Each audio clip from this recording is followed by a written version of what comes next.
Hello student, welcome to my channel. আজকে দেখো আমি ধ্বনি পরিবর্তনের একটা ভিডিও নিয়ে চলে এসেছি। আগের ক্লাসে কিন্তু আমি ধ্বনি এবং বর্ণের বেসিক যে ফান্ডামেন্টাল কনসেপ্টটা সেটা নিয়ে আলোচনা করেছিলাম। ঠিক আছে, তো ধ্বনি পরিবর্তন থেকে আমাদের কি কি পড়বো? প্রথমে দেখো স্বরভক্তি, স্বরসঙ্গতি, অপিনিহিতি, স্বরাগম, নাসিক্য ভবন, অভিশ্রুতি, এগুলো কিন্তু সবই আমরা ধ্বনি পরিবর্তন থেকে পড়বো। ঠিক আছে, তো এই ধ্বনি পরিবর্তন, এই ব্যাকরণ ক্লাস কিন্তু আমাদের টেট থেকে শুরু করে পঞ্চায়েত থেকে শুরু করে সিটের বিভিন্ন এক্সামে কিন্তু কাজে লাগে, তাই তো? তো ধ্বনি পরিবর্তনের মধ্যে আমাদের প্রথম যেটা পড়বো সেটা হচ্ছে আমাদের কি 1 নম্বর যেটা, সেটা কিন্তু আমরা স্বরভক্তি নিয়ে আলোচনা করব। স্বরভক্তি জিনিসটা কি ভালো করে বুঝবে। ঠিক আছে, আমাদের যখন যুক্ত ব্যঞ্জনটা সরল হবে তখন সেটাকে আমরা কি বলতে থাকবো? স্বরভক্তি বলে থাকবো। ঠিক আছে, যেমন যুক্তবঞ্জন, এই যুক্তবঞ্জনের এই পাশে যে ওয়ার্ডটা থাকবে সেটাকে আমরা বলবো কি? মূল শব্দ। আর এই পাশে যে ওয়ার্ডটা আসছে সেটাকে আমরা কি বলবো? পরিবর্তিত শব্দ। দেখো, ভক্তির ক্ষেত্রে কয়তয় হর্ষিত আমাদের কি যুক্তবঞ্জন হচ্ছে।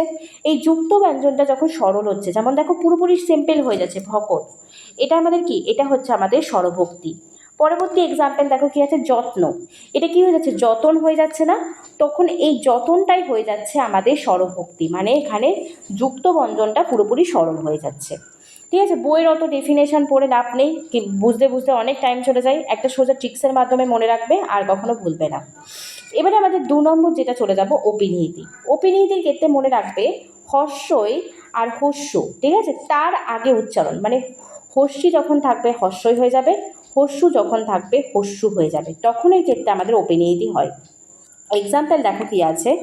আজি, ঠিক আছে, এখানে আমি লিখে রেখেছি আজি, এখানে হস্যি আসছে, এই হস্যিটা কি হয়ে গেল? হর্ষই হয়ে গেল, তাই না? আইস হয়ে গেল। রাতি, এই তয় হস্যিটা দেখো মাঝখানে আসলো, হর্ষই হয়ে গেল, রাইট হয়ে গেল। সাধু, এখানে হস্যুটা কি হয়ে যাচ্ছে? হস্যু হয়ে গেল, তার মানে আমরা হস্যু হস্যু হয়ে গেল, আর হস্যি আমাদের হর্ষই হয়ে গেল, তাই তো? তাহলে আমরা দেখে নিলাম। আমাদের এবারে পরবর্তী যে 3 নম্বরটা আছে, স্বরসঙ্গতি, আমাদের ধ্বনি পরিবর্তনের নিয়মে বর্ণ বিপর্যয়। বর্ণ বিপর্যয়টা কি? এখানে মনে রাখবে, ধরো একটা ওয়ার্ড আছে এক্সচেঞ্জ করা, ধরো এখানে বি আছে, এখানে সি আছে, এখানে সি বি, ঠিক আছে, তো এখানে মনে রাখবে এখানে এক্সচেঞ্জ করবে, বি সিকে দিচ্ছে, সি বিকে দিচ্ছে, পুরোপুরি চেঞ্জ হয়ে যাবে। যেমন একটা এক্সাম্পল ধরো বাক্স, ঠিক আছে, এই বাক্সটা আমরা যখন ধ্বনি পরিবর্তন করব তখন কি হয়ে যাবে? বাস্ক। মানে এখানে এক্সচেঞ্জ করলো না, কটা দন্তেশ জায়গায়, দন্তেশটা কয়ের জায়গায়, এটাকেই আমরা বলবো বর্ণ বিপর্যয়। আরেকটা এক্সাম্পল লিখি, রিক্সা। রিক্সাটা আমরা বলছি, কিন্তু বর্ণ বিপর্যয়ের ক্ষেত্রে রিস্কা হয়ে যাচ্ছে তখন, রয়সী দন্তে শয় কয় আকার, তো সেইটাকে আমরা কি বলে থাকবো? সেটাকে আমরা বলবো বর্ণ বিপর্যয় বলে থাকবো। ঠিক আছে, বোঝা গেছে? এবারে আমাদের 4 নম্বর যে নিয়মটা চলে যাব, 4 নম্বরটা আছে আমাদের স্বরসঙ্গতি। ঠিক আছে, এই স্বরসঙ্গতির কিন্তু অনেকগুলো প্রকারভেদ আছে, তাই আমাদের কিন্তু এটা ভালো করে সঙ্গতি বলতে পারো। তো স্বরসঙ্গতির ক্ষেত্রে কারের পরিবর্তন হয়। কার কোনগুলো?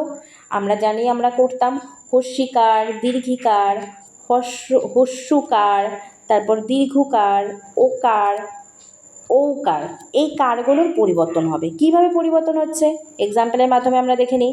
তাহলে দেখো দেশি, এখানে কী কার আছে? দীর্ঘিকার আছে। এই দেশিটা দেখো, দয়েকারটা কী হয়ে গেল? একারটা দই হস্যি হয়ে গেল, দিশি হয়ে গেল, ঠিক আছে, পুরোপুরি চেঞ্জ হয়ে গেল। দেখো বিলাতি, বিলাতিটা যখন ধরো বি আকারটা লয়, আকারটা লয় হস্যি হয়ে গেল, আর তয় হস্যি বিলিতি হয়ে গেল, মানে এখানে আকারের পরিবর্তন হচ্ছে, তখন সেটাকে আমরা বলবো স্বরসঙ্গতি।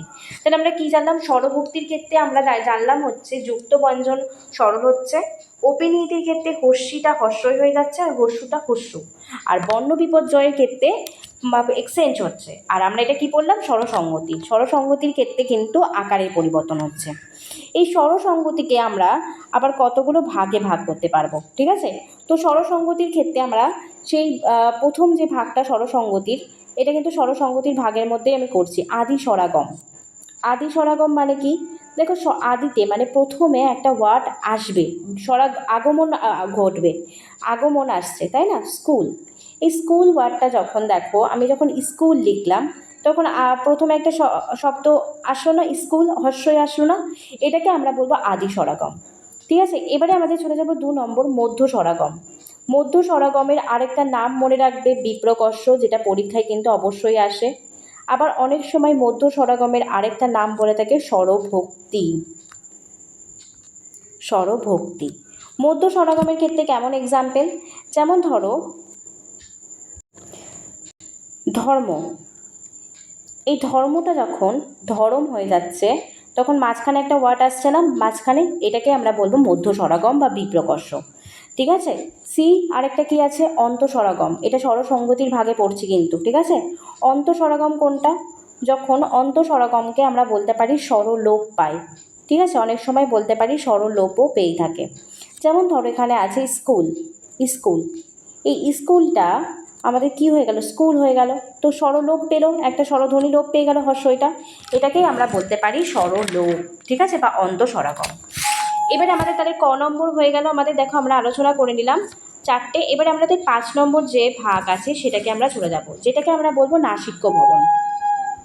নাসিক্য ভবনটা কি, ধরো কোনো একটা ওয়ার্ড লিখলাম পঞ্চ, ঠিক আছে, এর পরবর্তী যে ধ্বনিটা তার মধ্যে চন্দ্রবিন্দু থাকবে, ঠিক আছে, সেটাই হচ্ছে নাসিক্য ভবন, আর কিছু মনে রাখার দরকার নেই।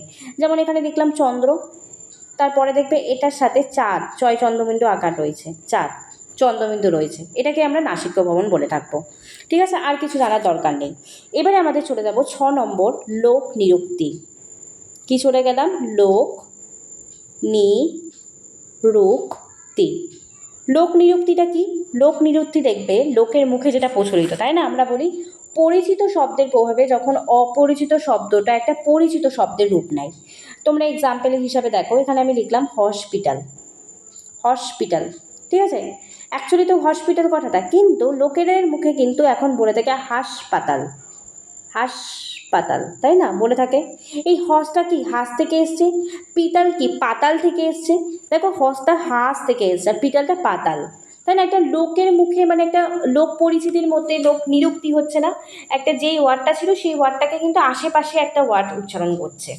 আরেকটা এক্সাম্পল ধরো লোক নিরুক্তি, যেমন বললাম আম চেয়ার, আম চেয়ার, এটাকে যদি পরিবর্তিত করে তাহলে এখানে যখন বলবে কি বলবে, আরাম চেয়ার বলছে, আমটাকে কি উল্লেখ করছে, আরাম, আর চেয়ারটাকে এখানে চেয়ারই উল্লেখ করছে।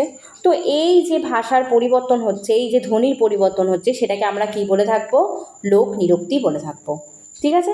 এবারে আমরা 7 নম্বর চলে যাব, দেখো আমাদের কি আছে 7 নম্বরে, আমাদের আছে হচ্ছে অভিশ্রুতি, অভিশ্রুতি।